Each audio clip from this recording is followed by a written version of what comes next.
تو عبداللہ بن مبارک فرماتے ہیں فرض حج کر لیا, نفل کرنے جا رہا تھا, 300 دینار پاس تھے, میں پہنچ گیا کوفے تک, وہاں سے جا کر کے کچھ سامان خریدنا تھا, احرام خریدنا تھا, ضرورت کی چیزیں, دوست بھی ساتھ تھے. کہتے ہیں یار میرے جلدی تھک گئے, خریداری کر کے وہ چلے گئے, میں شام تک رکا, بڑا تھک گیا تو سوچا اتنی لمبی چوڑی خریداری کی ہے تو جھیل تھی پاس, میں نے کہا وہاں جا کے ذرا ٹھنڈی ہوا لیتا ہوں. کہتے ہیں میں اس طرف گیا, رات کا اندھیرا تھا, مری ہوئی بھینس پڑی تھی, یہ کچھ 700-800 سال پہلے کی بات عرض کر رہا ہوں.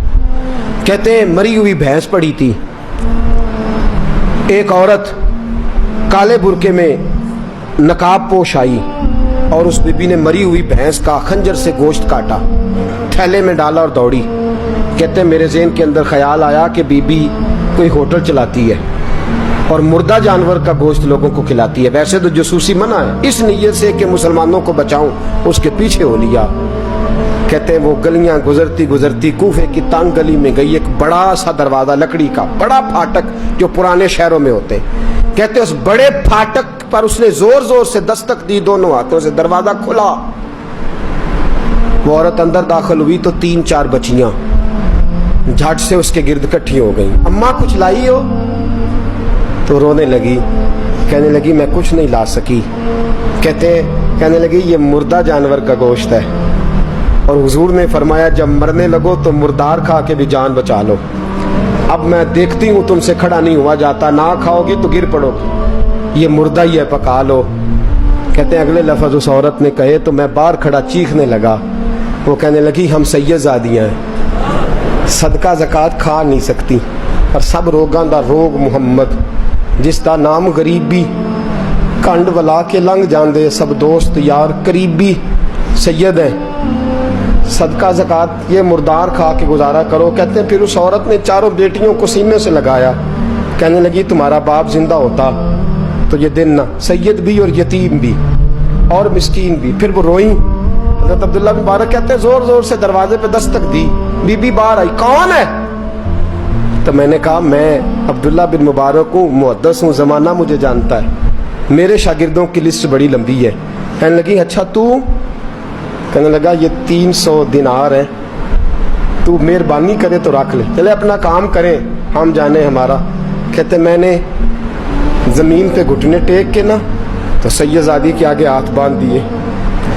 میں نے کہا میں نوکر ہوں, تم اولاد ہو, میں خادم ہوں, تم نسل ہو, مہربانی کرو, مہربانی میرے اوپر مہربانی, پیسے رکھ لو. کہتے ہیں میں نے وہ پیسے دیے, میں واپس لوٹا. یار کہنے لگے چل, میں نے کہا نہیں میں نے نہیں حج کرنا. کہنے لگے کوئی نیا پلاٹ لینے کا پروگرام بن گیا, کوئی نئی انویسٹمنٹ, لوگ تانے دیتے ہیں نا, پر جے کر یار دے نام دا ملے میڑا ان چولی پا لئیے پنجے سٹیے نا, جے کر یار دے نام دی ملے سولی جھوٹا جھوٹ لئیے پچھاٹیے نا. کہتے ہیں میں نے کہا یار جیسے تمہاری مرضی سمجھ لو, یہ میرا راز ہے میں بتاتا نہیں. فرماتے ہیں لوگ حج کرنے چلے گئے, میں وطن آ گیا. 6 ماہ کے بعد قافلے لوٹے. جاگ کے سننا ذرا بات, میرے نبی نے فرمایا تو میرے امتی کی پریشانی دور کر, اللہ کامل حج کا ثواب دے گا.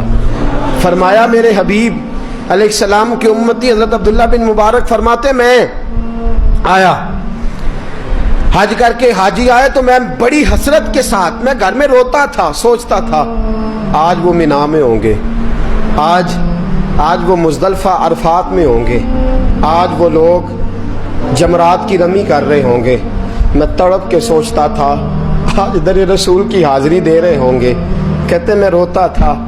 جب حاجی لوٹے 6 ماہ کے بعد تو حاضری دینے گیا, ملنے گیا, پہلا دروازہ کھولا حاجی صاحب نے. میں نے کہا مبارک ہو. کہتے ہیں میں نے مبارک دی, ذرا سنیے گا. کہتے ہیں وہ حاجی مجھے ڈانٹنے لگے, کہنے لگے چھوڑ یار, اتنا بڑا آدمی ہو کے تو غلط بات کرتا ہے.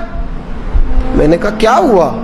کہنے لگے تو نے ہمیں کہا کہ جانا نہیں, اور پھر ہم مینا میں آوازیں دیتے رہے, تو بات ہی نہیں سنتا تھا. ہم آوازیں دیتے رہے ان اللہ علی کل شیء قدیر, آوازیں دیتے تھے, سنتا نہیں تھا. کہتے میں حیران ہوں, میں یار میں تو گیا نہیں. کہنے لگے ہم 11 حاجی جھوٹ بولتے ہیں تو اکیلا سچ بولتا ہے.